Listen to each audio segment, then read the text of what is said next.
জানিয়ে দেব হাতে থাকা সর্বশেষ আপডেট বাংলা সংবাদ। প্রথমেই সংবাদ শিরোনাম। সহিংসতায় নিহতের সংখ্যা জানালেন স্বরাষ্ট্রমন্ত্রী। এরপর জানিয়ে দিব রেজভি পরোয়ার নূর সহ ৮ জন ৫ দিনের রিমান্ডে।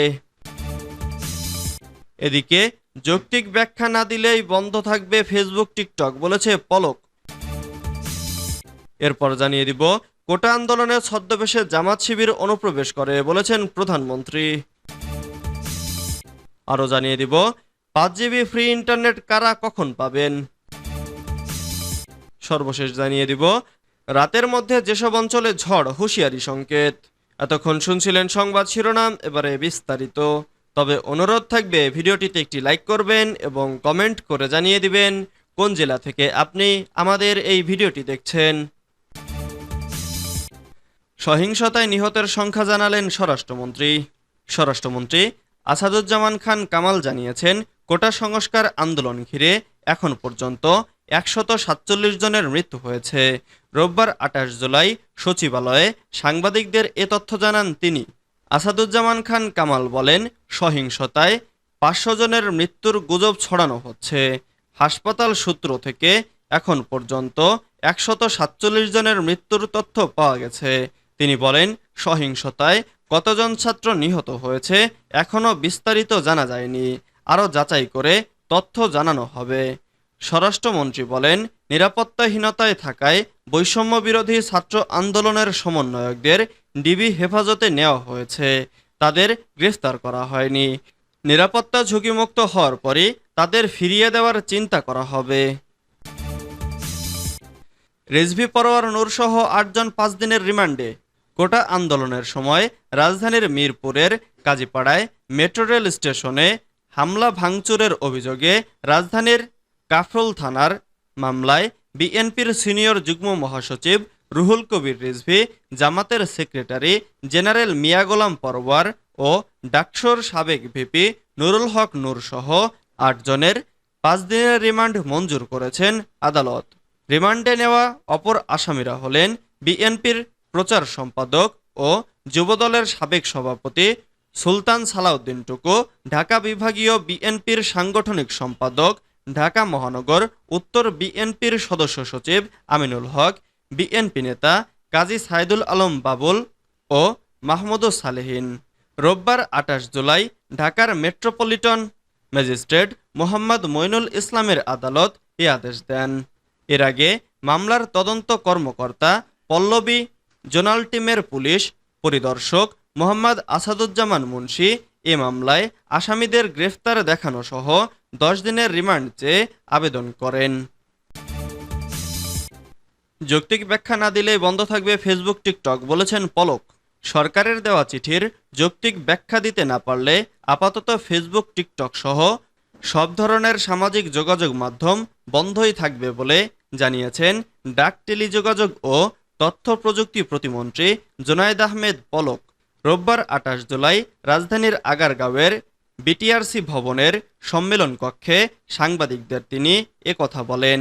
এর আগে প্রতিমন্ত্রী সারা দেশে দ্রুত 4G মোবাইল নেটওয়ার্ক পুনরস্থাপন প্রসঙ্গে এবং প্রবাসীদের বৈধ পত্রে তাদের রেমিটেন্স পাঠানোর বিষয়ে বিভিন্ন mobile operator association of mobile telephone operator Bangladesh এবং মোবাইল ফিনান্সিয়াল সার্ভিসের সঙ্গে বৈঠক করেন।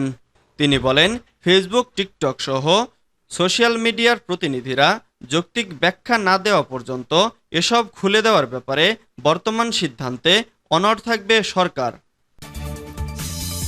কোটা আন্দোলনে ছদ্মবেশে জামাত শিবির অনুপ্রবেশ করে, বলেছেন প্রধানমন্ত্রী শেখ হাসিনা বলেছেন, জামাত শিবিরের সন্ত্রাসীরা প্রাথমিকভাবে লো প্রোফাইল বজায় রেখে কোটা সংস্কার আন্দোলনে অংশগ্রহণকারীদের ছদ্মবেশে প্রবেশ করেছিল, কিন্তু পরে তারা বিপজ্জনকভাবে আন্দোলনের সামনের সারিতে চলে আসে।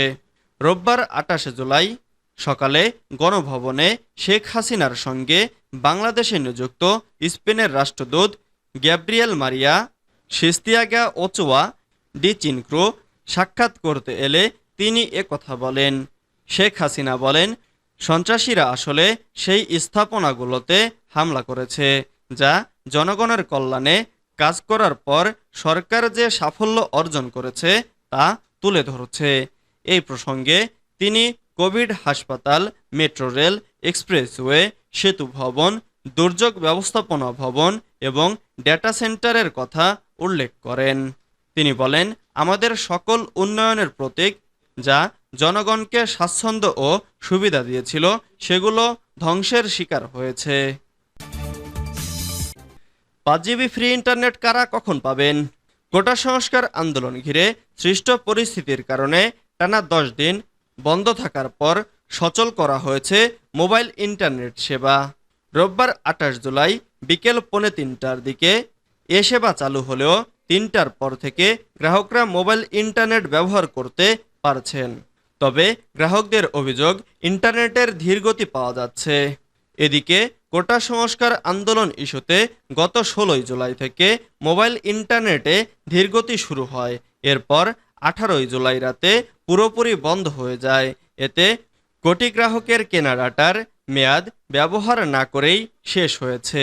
এমন পরিস্থিতিতে দেশে মোবাইল ইন্টারনেট সচল হলে অব্যবহৃত এ ডাটা ব্যবহারের সুযোগ দিয়েছে অপারেটরগুলো। গ্রাহকদের বিনামূল্যে 5GB ডাটা বোনাস দেওয়ার ঘোষণা দিয়েছে তারা। তবে মোবাইল ইন্টারনেট চালু হলেও এখনও গ্রাহকরা বোনাস 5GB ইন্টারনেট পায়নি। কারা কখন এ বোনাস ইন্টারনেট বিনামূল্যে পাবেন তা জানতে উদ্গ্রবী গ্রাহকরা। অপারেটর কোম্পানিগুলোর কর্মকর্তারা জানিয়েছেন, গত 18 জুলাই রাতে সারা দেশে ইন্টারনেট শাটডাউন করা হয়। ওই সময়ের আগে যেসব গ্রাহক ডাটা প্যাকেজ কিনেছিলেন এবং ইন্টারনেট সেবা বন্ধের 10 দিন সময়ের মধ্যে মেয়াদকাল শেষ হয়েছে, তারাই কেবল বোনাস 5GB ইন্টারনেট পাবেন। তাছাড়া কমপক্ষে 1 থেকে 1.5GB ইন্টারনেট অবশিষ্ট ছিল এমন গ্রাহকদের এ বোনাস দেওয়ার ক্ষেত্রে বাছাই করা হতে পারে। রাতের মধ্যে যেসব অঞ্চলে ঝড়, হুঁশিয়ারি সংকেত। রাতের মধ্যে দেশের 6টি অঞ্চলের ওপর দিয়ে ঘন্টায় সর্বোচ্চ 60 কিলোমিটার বেগে দমকা বা ঝোড়ো হাওয়া সহ বৃষ্টি বা বজ্রসহ বৃষ্টি হতে পারে। রোববার 28 জুলাই দিবাগত রাত 1টা পর্যন্ত দেশের অভ্যন্তরীণ নদীবন্দরগুলোর জন্য আবহাওয়ার পূর্বাভাসে এ তথ্য জানানো হয়েছে। এতে বলা হয়, খুলনা, বরিশাল, পটুয়াখালী, নোয়াখালী, চট্টগ্রাম এবং কক্সবাজার অঞ্চলের ওপর দিয়ে দক্ষিণ অথবা দক্ষিণ পূর্ব দিক থেকে ঘন্টায় 45 থেকে 60 কিলোমিটার বেগে অস্থায়ীভাবে দমকা বা ঝোড়ো হাওয়া সহ বৃষ্টি বা বজ্রসহ বৃষ্টি হতে পারে। এসব এলাকার নদীবন্দরগুলোকে 1 নম্বর সতর্ক সংকেত দেখাতে বলা হয়েছে।